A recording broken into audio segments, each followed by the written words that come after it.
Einstein and Whitman walked into a bar.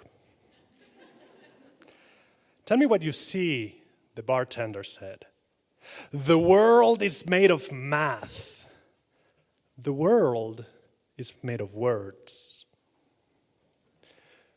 So are physics and poetry divergent? Like the darkness of empty space running away from the brightness of the hot sun? What if I told you that physics and poetry are but different branches of the same tree? Curiosity. Who are we? We are pioneers, trailblazers, explorers. We seek what we cannot see. We shine light into dark. This is our nature. Our present, you see, would not be but for our past.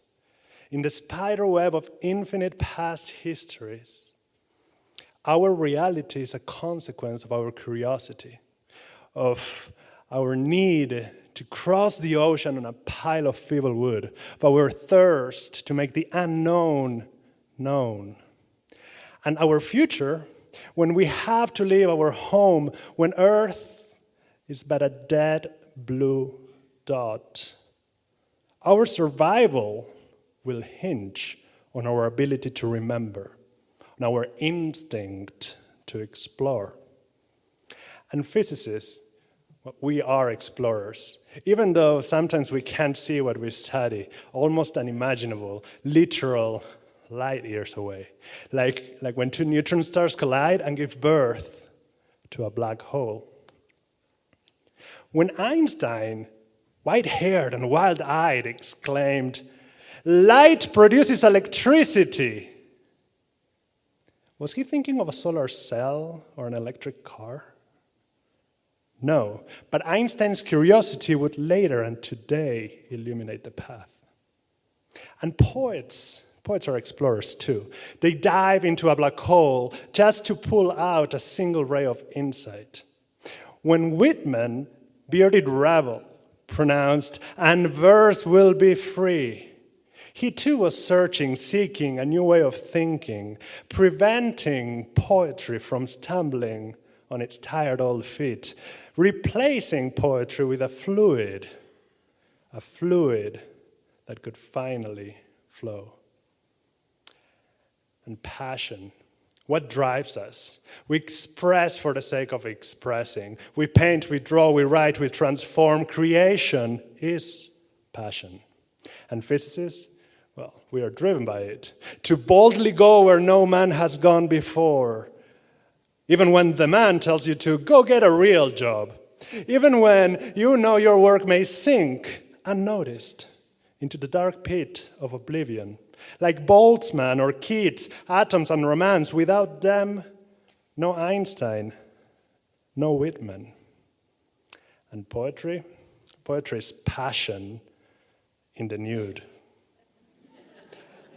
Whitman boldly explored the human soul and its body electric. His life, his thoughts laid naked in verse. His critics cried obscene, yet he did not hear because he was nursing soldiers. Poetry makes the ordinary extraordinary. It heightens life and it makes death tolerable. I saw this with my own two eyes.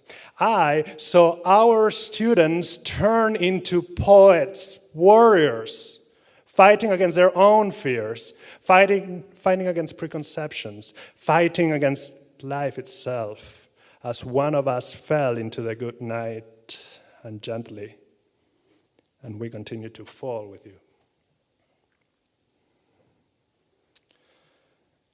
And finally, hope. You know, Einstein was wrong many more times than he was right. I imagine him an atlas, hunched over his desk, a burning stare at his math, searching for his mistake, holding the weight of knowing he's so close. Hope saves. I imagine Whitman surviving as a teacher, as a typesetter, as an editor, crying over rotten grass and turning leaves, hoping that the blindfold will fall, that people will see. Hope liberates. And you see, physicists and poets are sometimes fueled by hope. We believe, can ignite reality, vaporize it, condense it, and purify it until it becomes tangible. We put words and atoms under a microscope. We accelerate ideas and collide them just to see what interesting debris results. We dream that our words spoken will trigger a chain of change, will spark the fuse that will detonate that overdue revolution of knowledge. And it will not be televised or tweeted. So explore. Dive into the unknown waters of the interior and the exterior universes. Descend into the infinite pit of the unknown and question its very existence. Do it if you're curious. And persevere. Shatter those walls of ignorance. Let knowledge feed progress. Plow through the pain of birthing a new idea just simply because that's your passion. And aspire. Revel in the joys of the human potential. Believe that the truth is out there in reach. Know that knowledge is going to come. And that's hope. So now, you tell me, what does physics have to do with poetry? Thank you.